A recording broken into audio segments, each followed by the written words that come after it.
Back to my channel Roma's kitchen. আজ তোমাদের সাথে আমি শেয়ার করতে চলে এলাম আলু পটলের ডালনা। তো আমার সাথে থাকো, সম্পূর্ণ রেসিপিটা দেখতে থাকো। তো দেখো, আলু আর পটলগুলোকে ভালো করে ধুয়ে ডুমো করে কেটে রেখেছি। এবার কড়াইতে সর্ষের তেল গরম করার জন্য দিয়ে দিচ্ছি। তোমরা তো জানোই আমি সব রান্না সর্ষের তেলেই করি, তো তেলের পরিমাণটা কিন্তু এখানে একটু বেশিই লাগবে, যেহেতু এটা ডালনা রান্না করছি।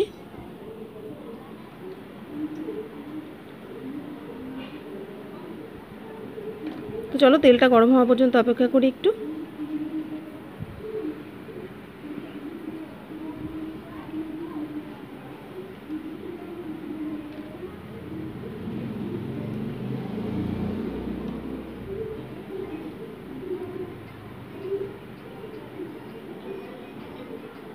তো দেখো, তেলটা কিন্তু গরম হয়ে গেছে। এবার আমি নুন হলুদ মাখানো পটলের টুকরোগুলোকে ছাকা তেলে ভেজে তুলে নিচ্ছি।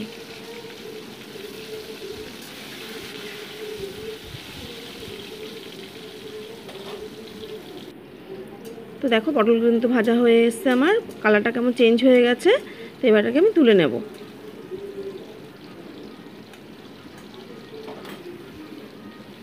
এভাবে আলু পটলের ডালনা রান্না করলে কিন্তু খুব ভালো লাগে খেতে। বিশেষ করে যারা ভেজিটেরিয়ান, যারা তোমরা ভেজ খাও, ভেজটাতে কিন্তু এরকম একটা তোমরা চেষ্টা করতেই পারো। পটলের এটা খুব ভালো লাগবে খেতে।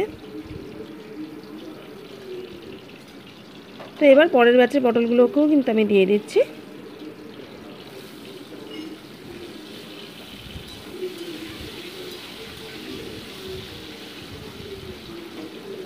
তো দেখো, এই পটলগুলো কিন্তু ভাজা আমার হয়ে গেল। এটাকেও আমি তুলে নিচ্ছি।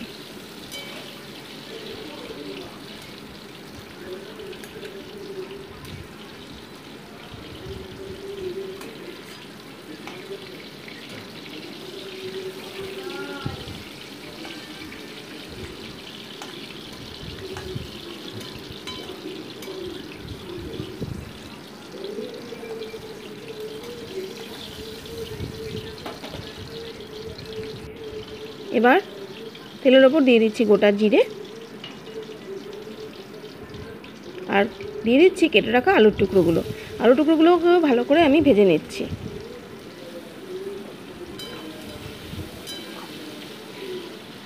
দেখো, আলুগুলোও কিন্তু ভাজা আমার হয়ে এসছে। এবার আমি মিক্সির জারে আদা, লঙ্কা, জিরে আর ধনে পেস্ট করে নিয়েছিলাম, সেটা আমি দিয়ে দিলাম।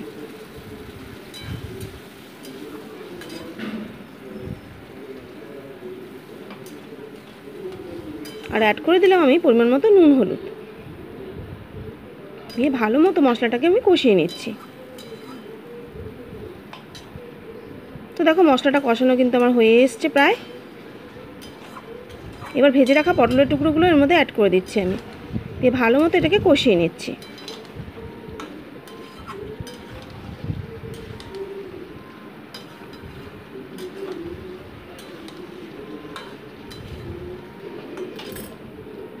তো দেখো, কষানো কিন্তু আমার হয়ে এসছে প্রায়। এবার সামান্য চিনি দিয়ে দিচ্ছি আমি। এবার ধরো, মিষ্টিটা কিন্তু সম্পূর্ণই অপশনাল, তোমরা চাইলে দিতেও পারো, না চাইলে নাও দিতে পারো।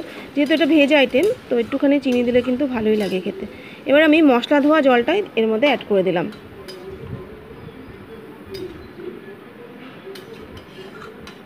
দিয়ে ভালো মতো আলু পটলগুলোকে মশলার সাথে ঝোলের মধ্যে মিশিয়ে নিচ্ছি। এবার সামান্য জল আরেকটু জল দিয়ে দিলাম। এবার একটা ঢাকনা চাপা দিয়ে মোটামুটি কিছুক্ষণের জন্য ফুটিয়ে নিলাম এটাকে। মোটামুটি 2 মিনিটস আমি এটাকে ঢেকে ফুটিয়ে নিয়েছি। তো দেখো, আলুগুলোও কিন্তু গলে গেছে আমার প্রায়। এবার আমি অ্যাড করে দিচ্ছি উপর দিয়ে ভাজা মশলা, যেটা রোস্টেড জিরে ধনে পাউডার, যেটা আমি বানিয়ে রেখেছিলাম, সেটা একটু সামান্য উপর দিয়ে দিলাম। আর অ্যাড করে দিলাম সামান্য একটুখানি ঘি। এবার একটা ঢাকনা চাপা দিয়ে আবার 2 মিনিটের জন্য ফুটিয়ে নিলাম। 2 মিনিট পর ফিরে এলাম। দেখো, রান্নাটা কিন্তু আমার হয়ে গেছে। এরকম গরম গরম আলু পটলের ডালনা যেমন রুটি ভাত সবের সাথেই কিন্তু ভালো লাগে। তো তৈরি হয়ে গেল আমার আলু পটলের ডালনা। সম্পূর্ণ রেসিপিটা তোমাদের কেমন লাগলো আমাকে কিন্তু কমেন্ট বক্সে অবশ্যই জানিও। আর অবশ্যই তোমরা এভাবে ট্রাই করো, আশা করছি তোমাদেরও কিন্তু ভালো লাগবে।